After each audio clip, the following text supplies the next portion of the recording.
What's up, guys, and welcome to Tech Space Africa, the podcast. My name is Nigel, and today I'm going to be talking about some of the things that have actually been happening in the tech space, contrary to what we talked last time on the podcast.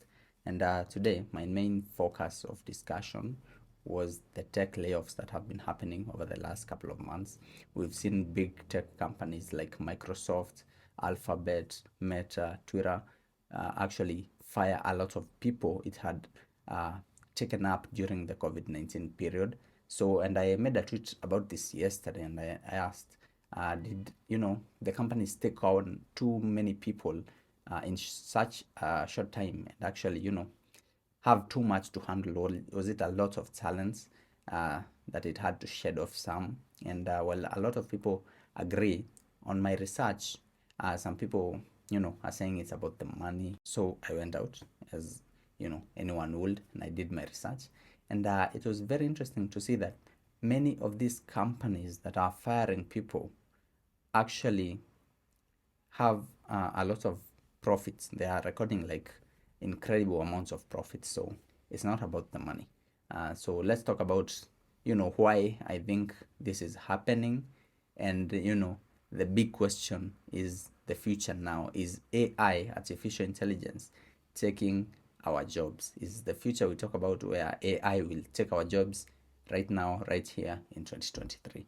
So in the last 3-4 months, Microsoft has laid off about 10,000 skilled workers. In the same time, the company has invested over $10 billion into OpenAI for ChatGPT. ChatGPT is text generating artificial intelligence which can write you essays, which can discuss with you anything you want, just like any assistant. And it's pretty wild that Microsoft is firing people yet investing a lot of money in AI. So that begs the question, is actually this money which was being used to pay these skilled workers and whatnot now being repurposed into AI? Is technology now taking over and getting people fired? And it's the same for Google. Google has laid off over 12,000, and the company is also working on an AI to compete with ChatGPT. So it was very interesting to see this. So, and I'm not going to come to conclusions. I'm going to ask you, do you think the future is right now? Do you think AI is actually replacing people's jobs, or do you think that is still too early to say? Do you think this is still too early, and do you think AI is going to replace anybody's job in the near future?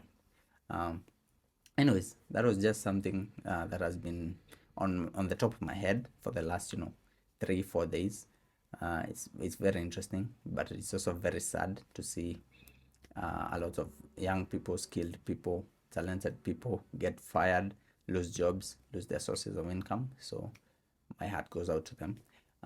So in other news, Samsung yesterday launched their S23 series, and there's nothing revolutionary about these devices. I happened to have a hands-on with the devices yesterday: the S23 Ultra, the S23 Plus, and the S23 base model, which is just the smallest compact one. This is the one I love, I like. But on this particular series, I found that I liked the 6.6 inches S23 Plus better.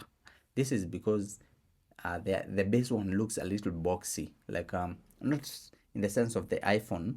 It's just a little too boxy for my liking. Like it does not have nice curved edges. It looks like a box, like a rectangle. I did not like that.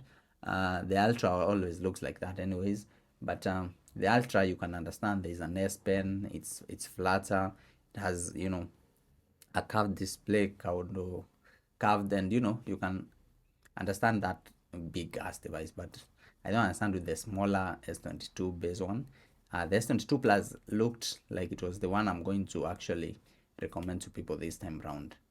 I don't know why. I've never been one to recommend big phones. So yeah, so that is what is happening in the S23 series. One key thing I like about the Ultra is the new 200 megapixel camera. I think cameras are getting boring over on smartphones now. So seeing a leap in the amount of megapixels and seeing a leap in the amount of pixels you can cram into a photo and bring out more details, more exposure, more dynamic range on these kind of photos is amazing. When you start shooting in the pro, I think they call it the pro raw or something. If you start shooting in raw, you'll have like good quality in terms of photos, and I think that's pretty neat because just what else our camera is going to be doing? They are almost perfect. They are cool for what they can do with the small size lenses on the smartphones. So yeah, just cram some more megapixels, make sure we can zoom in, make sure we can zoom out of the pictures without losing any quality, and that's pretty neat for now, I guess, until the next revolutionary tech comes into the cameras in smartphones. So apart from that, the devices are the flagships, so everything else is nice. Another thing I like about the S23 series is that they all come as standard with a Snapdragon 8 Gen 2. This is a custom, actually, Snapdragon 8 Gen 2 for Galaxy, and it's now on every S23. There is no Exynos chip. For the EU and African markets, we all get the same chip, which is a pretty nice thing. In an article I wrote some time back, I said Samsung should actually just bring the SD Snapdragon on the flagships to all countries and then save their Exynos chips for the mid-rangers. This is like the Samsung Galaxy S21 FE, S22 FE. The FE series, I think, is the most suitable for the Exynos chipsets. You can say the Exynos is pretty high for budget, so you can use MediaTek for budget, but I think the Exynos is best suited for the A74, the A73 5Gs and whatnot, and then the MediaTek will go to the A or some things, and yeah, that's pretty neat. Another thing that Samsung announced yesterday was the Galaxy Books.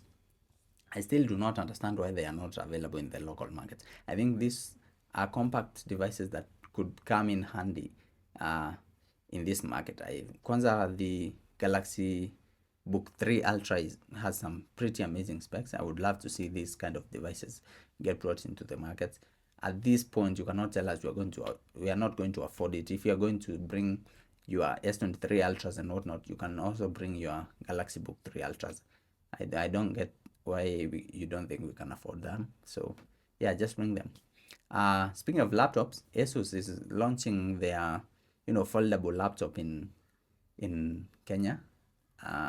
If a brief I received is anything to go by, I don't know if I'll get a hands-on, but I personally do not like folding laptops. I think okay, all laptops are folding, but the kind of folding laptop I'm talking about is when you have a big old screen and then no keyboard, or if you have a keyboard, it's coming on top. So the laptop I'm talking about is the ZenBook 17.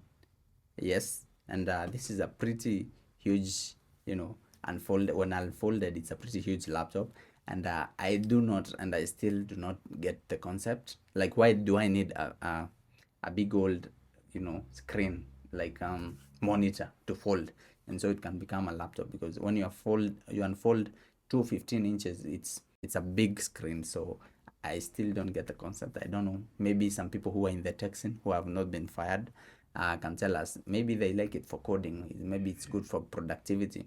Would you want your monitor, which you have at home, which is 27 inches, to fold in half so you can have a portability and take it to wherever you want? Fold it and fold it. Because this is exactly what you are getting when you have that big screen, and then now you have to carry another keyboard and mouse. So basically the portability is gone. So I still do not understand that, but if we get the device in house, I'll be very happy to review it. Maybe it will grow on me. So thanks guys for subscribing, watching, viewing, sharing, liking, commenting.